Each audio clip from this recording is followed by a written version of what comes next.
Are you getting confused which circuit to connect with raw power and solar?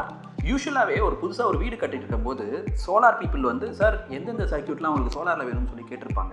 So இந்த டைமில் நீங்கள் என்ன பண்ணுவீங்கன்னாக்கா, since இன்னும் அந்த வீட்டுக்குள்ளே இன்னும் ஆக்கியபையே பண்ணாததுனால நீங்களும் வந்து உங்களுடைய அசம்ஷன் ஓகேன்னு சொல்லிட்டு சோலார் பீப்புளும் வந்து பார்த்தீங்கன்னாக்கா நீங்கள் சொன்னதுக்கு ஏற்ற மாதிரி அவங்க எல்லாமே சோலாரில் இப்போ எல்லாமே கவர் பண்ணியிருப்பாங்க. இப்போ நீங்கள் ஆக்கியபை பண்ணிட்டீங்க. இப்போ அந்த வீட்டுக்குள்ளே ஆக்கியபை பண்ண வீட்டில் இப்போ சே ஃபார் எக்ஸாம்பிள் எனக்கு இந்த சர்க்யூட் எனக்கு வேண்டாம், எனக்கு அதுக்கு பதில் எனக்கு அந்த சர்க்யூட்டில் எனக்கு சோலார் வேணுன்ற மாதிரி நீங்கள் சொல்லும்போது now this creates a problem to the solar person. இப்போ இது அவ்வளோ ஈஸியாக வந்து இதை வந்து அட்ஜஸ்ட் பண்ணி எடுத்துகிட்டு போக முடியாது.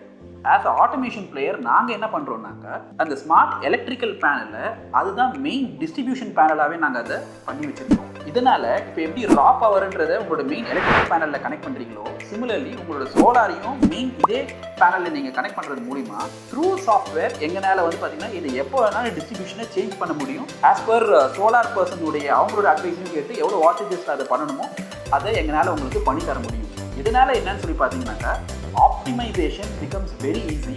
So at any given point of time, maybe இன்னைக்கு இல்லைனாலும் நெக்ஸ்ட் 5 இயர்ஸ் கழிச்சு, சார் எனக்கு இந்த சர்க்யூட்டில் எனக்கு சோலார் தேவையில்லை, எனக்கு அந்த சர்க்யூட் எனக்கு மறுபடியும் மாற்றி கொடுங்க, it is just a matter of time. So இது எங்களால் வந்து பார்த்தீங்கன்னா சாஃப்ட்வேரில் இது எங்களால் வந்து சர்க்யூட்டை சேஞ்ச் பண்ண முடியும்.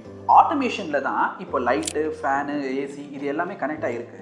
எப்போ வந்து இப்போ சோலார்லேருந்து டிஜியில் கனெக்ட் ஆகுது, இல்லை சோலார்லேருந்து அதோடைய பேட்டரிக்கு கன்வெர்ட் ஆகுது, இந்த டைமில் உங்களுடைய பேட்டரிக்கு போச்சுன்னா பேட்டரியோடைய கெப்பாசிட்டியை பொறுத்து இருக்குது. டிஜின்னு இருக்குனாக்கா இப்போ டீசலை பொறுத்து இருக்குது. ஸோ ஆட்டோமேஷன் மூலிமா எவ்வளோ பேட்டரி கெப்பாசிட்டி இருக்குது, டிஜினாக்கா எவ்வளோ டீசல் கெப்பாசிட்டி இருக்குது, இது வச்சுக்கிட்டு எங்களால் உங்களுடைய லைட்டிங் இப்போ பிரைட்னஸ் 100% இருக்குனாக்கா அதை 80% எப்படி எடுத்துகிட்டு வரதுக்கு, அதே மாதிரி இப்போ உங்களுடைய ஃபேனு ஏசிலாம் ரன் ஆகிட்டு இருக்குனாக்கா உங்களுடைய ஏசியோடைய டெம்பரேச்சரை 20ல் இருக்குனாக்கா அதை 24 எடுத்துன்னு வந்துடுவோம். ஸோ தட் இந்த மாதிரியான ஆப்டிமைசேஷன்லாம் பண்ணும்போது ஆட்டோமேட்டிக்காக உங்களுக்கு 3 hours 4 hours தான் உங்களுக்கு பேக்கப் இருக்குனாலும் இதை வந்து இது மூலிமா ஒரு 5 hours 6 hours இன்னும் எங்களால் புஷ் பண்ண முடியும் ஆட்டோமேஷன் மூலிமா. புதுசாக ஒரு பில்டிங் ஒன்று கட்டிட்டு இருக்கீங்க, உங்களோட வீடை நீங்கள் கன்ஸ்ட்ரக்ஷன் பண்ணிட்டு இருக்கும்போது எலக்ட்ரிக்கல் பிளானிங் நடக்குதுனாக்கா, this is the right time you can approach Nakshatra Automation and we are always ready to help you.